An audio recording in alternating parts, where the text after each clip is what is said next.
সালামু আলাইকুম ভিউয়ার্স, নতুন একটি ভিডিওটিতে আপনাদের স্বাগতম। আজকে আমরা এই ভিডিওটিতে একটু বেসিক ধারণা দেওয়ার চেষ্টা করব একটি নতুন বিজনেস আইডিয়া নিয়ে। আমাদের এই ভিডিও যেটা মুখ্য উদ্দেশ্য, এটা একটি ওয়্যার মেশ বা জালি মেকিং মেশিন, অর্থাৎ এটার ভিডিও ফুললি অটোমেটিক, একটা সেমি অটোমেটিকের ভিডিও আমাদের ইউটিউব চ্যানেলে রয়েছে।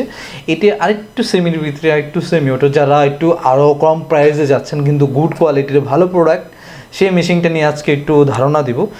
এই মেশিন সম্পর্কে ধারণা পেতে, আরও কিছু জানতে অবশ্যই ভিডিওটি স্কিপ না করে ফুল ভিডিওটি দেখবেন এবং আমাদের ইউটিউব চ্যানেলটি যারা যারা সাবস্ক্রাইব করেননি অবশ্যই সাবস্ক্রাইব করে নেবেন এবং বেল আইকনটি বাজিয়ে দেবেন এবং ভিডিওটিতে একটি লাইক দিতে ভুলবেন না।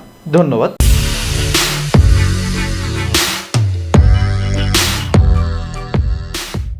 ব্যবসা বাজার বিডি একটি ব্যবসায়িক উদ্যোক্তামূলক চ্যানেল। আজকের যে আমাদের মূল আলোচনা সেটি হলো একটি wire mesh fence making machine, অথবা আমরা ভিডিওতে যেটা দেখতে পারতেছি জালির বেড়া তৈরি করার মেশিন। এটা দিয়ে আপনারা সেমিভাবে কাজ করতে পারবেন। যেহেতু মেশিন সেমি অটো, সেই ক্ষেত্রে এটার প্রোডাকশনটা একটু আলোচনা করি। প্রোডাকশনটা আসলে সেমি, অর্থাৎ যিনি কারিগর বা যিনি কাজ করতেছেন তার উপর ডিপেন্ড করে তার প্রোডাকশনটা হবে।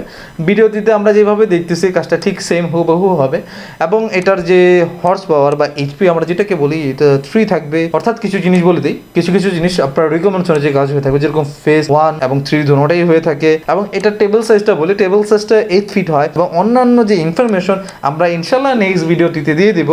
এবং এটার একটু বেসিক একটু লাভ ধারণা দিয়ে দিই, 60 থেকে 70 টাকা কেজি এবং এটার বিক্রিটা ফিটে হয়ে থাকে। অর্থাৎ এটার যে লাভটা, এটা কিন্তু যারা জড়িত আছেন তারা ভালো জানেন।